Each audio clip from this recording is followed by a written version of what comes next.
Egypt के जो foreign minister है समैया सुकोरी, उन्होंने पीस डील के बारे में बातें बोली आज। और ये रिपोर्ट रियूटर में आई है, उसमें वो कहते हुए दिख रहे हैं कि वो कह रहे हैं कि मैं ये कह सकता हूँ कि हम डील के बारे में हम अंडरस्टैंडिंग तक पहुँच चुके हैं। अभी भी हम हर कोशिश कर रहे हैं अपने साथियों के साथ मिलके, ये कोशिश कर रहे हैं कि जो डील है वो निगोशिएशन के क्लोज तक हो जाए, यानी कि डील फाइनल हो जाए। और उनका कहना ये है कि हमारे जो पार्टनर है वो पूरे कोशिश कर रहे हैं ताकि जो गाजा के लोगों की जो दुख है उसको हम उस दुख को हम शांत कर सके, उस दुख को अब ख़त्म कर सके। और प्रैक्टिकली ये तब तक नहीं हो सकता जब तक जो लड़ाई है जब तक रुक नहीं जाती तब तक ये काम नहीं हो सकता है। फिलिस्तीन के जो फॉरेन मिनिस्टर है रियाद अल मलिकी, वो भी पहुंचे हुए थे तुर्की में। वहाँ उन्होंने कहा है कि इसराइल तब तक ये सीज फायर नहीं करेगा जब तक उसके ऊपर इंटरनेशनल प्रेशर नहीं पड़ेगा। उन्होंने आगे कहा है कि अगर हम सीज फायर तक नहीं पहुँचे आने वाले 2-3 हफ्ते तक, तो ये पक्का है कि जो रफ़ा है उसके ऊपर अटैक होगा और जेनोसाइड वहाँ होने के चांसेस है। हर एक जो न्यूज़पेपर है इसराइल का, उसमें आज रिपोर्ट आई है कि इसराइली जो सेटलर है उन्होंने एली जगह है जो कि नॉर्थ ऑक्यूपाइड वेस्ट बैंक में पड़ती है, तो इस एली सेटलमेंट में इसराइली सेटलर ने आउटपोस्ट बना दिया है। कल के दिन खबर आई थी कि 2 इसराइली लोगों की कल इस इलाके में मौत हो गई थी।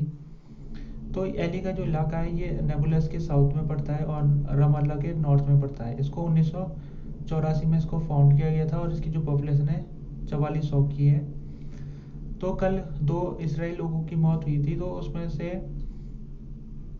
एक 57 साल का आदमी था जिसका नाम यजकर जीगर था, उसको आज दफना दिया गया। और ये जो हमलावर था उसका नाम है मोहम्मद मंसरा। तो इसके घर में आज बुलडोजर भेजा गया था और इसके घर को तोड़ दिया गया था आईडीएफ द्वारा। यूरोपियन यूनियन ने UNRWA की फंडिंग को बहाल कर दिया है। इसराइल ने UNRWA के कुछ एम्प्लॉइज के ऊपर आरोप लगाया था कुछ दिन पहले कि UNRWA के 12 एम्प्लॉय हमास के साथ मिलके वो 7 अक्टूबर के हमले में वो शामिल थे। तो उसके बाद UNRWA की फंडिंग को रोक दिया गया था, अमेरिका ने रोका था, EU ने रोक दिया था और दूसरे देशों ने रोक दिया था। तो इसकी वजह से UNRWA की जो फंडिंग है वो उसमें $450 मिलियन की कमी आ गई थी। और UNRWA ने कहा था अगर ये फंडिंग हमको दोबारा नहीं मिली तो हम यहाँ पर काम नहीं कर पाएंगे। तो ये जो इसराइल ने 12 UNRWA के एम्प्लॉय के ऊपर आरोप लगाया था, तो उसके ऊपर जांच चल रही है और जांच में अभी तक कोई एविडेंस नहीं मिला है इन लोगों के खिलाफ। तो EU की तरफ से आज कहा गया कि वो फंडिंग UNRWA की बहाल कर रहा है और वो आने वाले दिन में 50 मिलियन यूरो वो UNRWA को देगा अगले हफ्ते। इजिप्ट को उम्मीद है कि जो सीज फायर और हॉस्टेज डील है वो रमज़ान से पहले हो जाएगी। इजिप्ट के जो फॉरेन मिनिस्टर है समैया सुगोरी, उन्होंने कहा है कि वो उनको पूरी उम्मीद है कि अभी जो बातचीत हो रही है कतर और दूसरे देशों के साथ, वो एग्री हो जाएंगे हॉस्टिलिटीज़ को ख़त्म करने के ऊपर। तो ये जो बातचीत हो रही है कतर, इजिप्ट, अमेरिका, इसराइल और हमास, ये कुछ पक्ष है, तो उनके बीच बातचीत हो रही है और इसमें इसराइल और जो हमास है उसको ये डील उनके बीच में होगी। तो उनको दोनों के बीच में जो मध्यस्थता का काम हो रहा है वो इजिप्ट और कतर की तरफ से हो रहा है। तो उम्मीद जता रहे इजिप्ट के जो फॉरेन मिनिस्टर है समैया सुकोरी की डील रमज़ान से पहले हो जाएगी। फिलिस्तीन न्यूज एजेंसी वफा उसने रिपोर्ट किया है कि इस्लामिक वक्फ जो कि एडमिनिस्टर करता है जेरूसलम में जो इस्लामिक साइट है अल-अक्सा मॉस्क, तो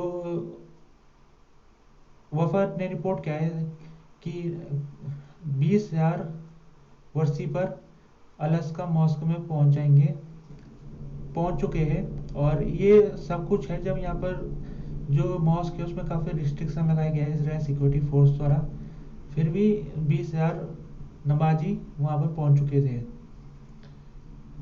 और खबर यह है ये कि अरेस्ट भी हुए थे कुछ लोग वहाँ पर जो पहुंचे थे, और कुछ लोगों को अल-अक्सा मॉस्क के अंदर जाने की अनुमति नहीं दी गई थी। तो लोगों ने अल-अक्सा मॉस्क के सामने फर्श में ही नमाज पढ़ी थी। WHO ने कहा है कि जो गाजा का हेल्थ सिस्टम है वो बहुत ज़्यादा विस्थापित हो चुका है हेल्थ सिस्टम, और वो अपने घुटनों में आ चुका है। तो फूड सप्लाईज भी कट ऑफ हो चुकी है यहाँ पर डेलिबरेटली।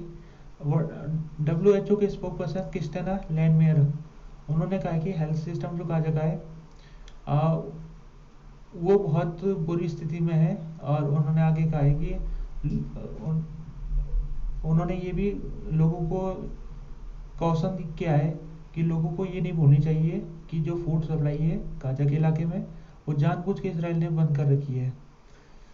और वो उन्होंने रियूटर में रिपोर्ट छपी है जिसमें वो कहते हुए दिख रहे हैं कि जो गाजा का सिस्टम है वो इस समय घुटनों में है।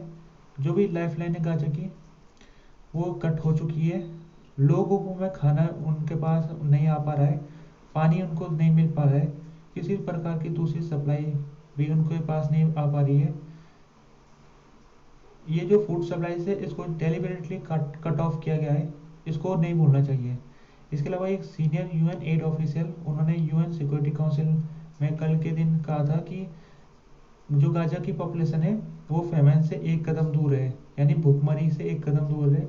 और फेमाइन की स्थिति यहाँ पर बनी हुई है, और अगर एक्शन नहीं हुआ तो यहाँ पर पूरा का पूरा जो गाजा का इलाका है वो स्टार्वेशन की चपेट में आ जाएगा।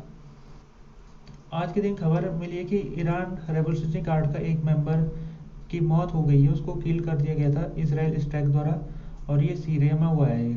तो ईरान रेवोल्यूशनरी गार्ड का ये नेवी का एक ऑफिसर था जो कि सीरिया में एडवाइजर के रूप में काम कर रहा था।